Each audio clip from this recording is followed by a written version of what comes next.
sa inyong lahat. Kumusta na po kayo? Sana nasa mabuti po kayong kalagayan. Ang topic po natin for today ay ikwento ko lang po yung tungkol sa isang inquiries natin mula dyan sa napakalayong lugar na Burungan, Samar.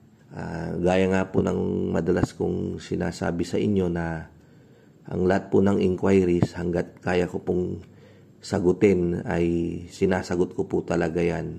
Sila man ay nasa malayo or nasa isang lugar na hindi nakakarating yung ating RTL dahil sa distance or restrictions ng mga probinsya nila. Kagaya po dyan sa Batangas, talagang hindi po tayo dyan nagpapadala ng RTL dahil hanggang ngayon ay bawal pa rin daw po na makapasok yung ibang manok na galing sa ibang probinsya. So, dyan lang daw yan sa may probinsya yung inaalaw nila. Palabas ng kanilang probinsya, halimbawa manok ng Batangas papuntang Bulacan, pwede po yun, yung palabas na manok. Pero yung papasok, ayaw po nila. Yan po yung dahilan kaya yung nag-i-inquire sa atin from Batangas ay hindi po natin nabibigyan. Nung mga nakarang araw, may inquiries po tayo. Usually naman, pag kayo po ay nagtanong magkanong RTL, sasagutin natin yan, 370. Location nyo po, tsaka ilang heads yung inyong kailangan. So, ganyan yung mga kadalasang sinasabi ko. Kaya lang ito, nag-inquire sila kung magkano daw, tsaka kailan may available. So, sinabi ko, and then tinanong ko location. So, ang sabi, Burungan, Samar. Nung nasabi nilang Burungan, Samar, sabi ko, sir, pasensya na po dahil hindi po tayo makapagpapadala dyan. Sa layo nga po, ang masakit kasi dito yung delivery charges, yung freight cost. Ayan. Lalong-lalo na kapag, syempre po, kadalasan ng mga inquiries natin, yung mga backyard. So, napaka-imposible po na 96 heads tapos madideliver doon. Walang tracking po kasi napapayag. Kapag ganon, minimum po kasi ni tracking 2.5 para mapuno yung kanilang maliit na truck. And then maximum nila parang nasa 4,000 ata, 3.5 ganyan. Ayan. So ito namang si Sir Ruel, shout out nga po si Sir Ruel, 3,600 daw. Ayan. So kako, kung 3,600 kaya naman po. Kaya lang po, yung sa freight cost, yun po yung ini-explain ko sa kanila na medyo mataas. Kasi nga po, malayo yung sa kanila. So, kung gusto nyo po, ipe-pencil booking ko muna tong 3,600 ninyo. And then, kakausapin ko lang yung tracking na nakapagdala na dati dyan sa may Maasin, Leyte. Ayan. So, syempre, kabisado na po nila pati yung mga papeles sa pagtawid dagat ng manok. Ayan. So, kinausap ko rin po yung tracking at nagsabi po sila ng presyo, pumayag at nagsabi sila ng presyo. At para po sa kaalaman ng karamihan, ang freight cost na sinabi ni Sir ay 120,000 para po doon sa 3,600 heads na RTL. Sinabi ko naman agad-agad kay Sir Roel kung magkano yung tracking fee, kaya pumayag naman siya.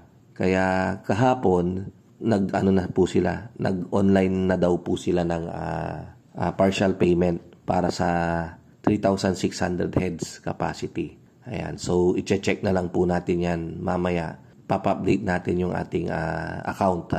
Although, sinend naman na yung mga screenshot nung transaction. Ayan. So, natutuwa po ako dahil muli na naman tayong makakapagpadala ng ating RTL dyan sa Visayas, particular sa may Burungan, Samar. At gaya nga ng may nakapag sa akin na kaibigan ko, nag-react na taga dyan pala si Boy Abunda. Yan, base sa kanya, Ako, no idea at all. Yan. So, ganun ba? Ganun. And then, nagpapasalamat po ako dahil yung RTL natin ay makakarating na naman dyan sa Visayas. Ayan. At kagaya nung mga nauna natin na na pinadala dyan kay Sir Danyas.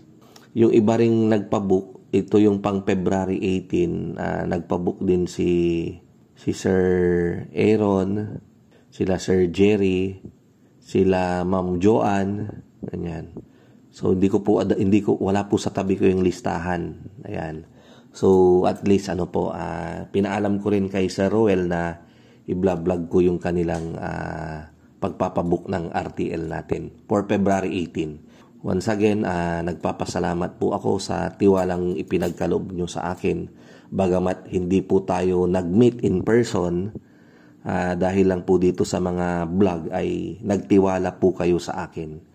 At hindi rin po biro-biro yung amount na inyong ipinarsyal. Maraming salamat po sa inyong tiwala. Hanggang sa muli, kita-kita po ulit tayo sa mga susunod nating vlog.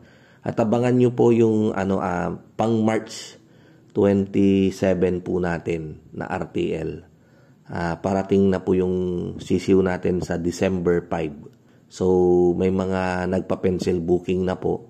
At willing na rin po silang mag-partial. Gaya ng rules natin, hindi ko pa po sila kinuhanan dahil hanggat hindi pa dumarating yung sisiw sa farm. Pero very willing naman sila kasi parang repeat customer na sila, parang pangatlo, pang-apat na nilang order sa atin, 1,600. Sabi ko, antay na lang dumating yung sisiw, sir. At pumayag naman sila. Ayan. So, dun sa mga gusto magpa-pencil booking, pa-pencil booking na po kayo para dun sa RTL natin na pang March 27. Ayan.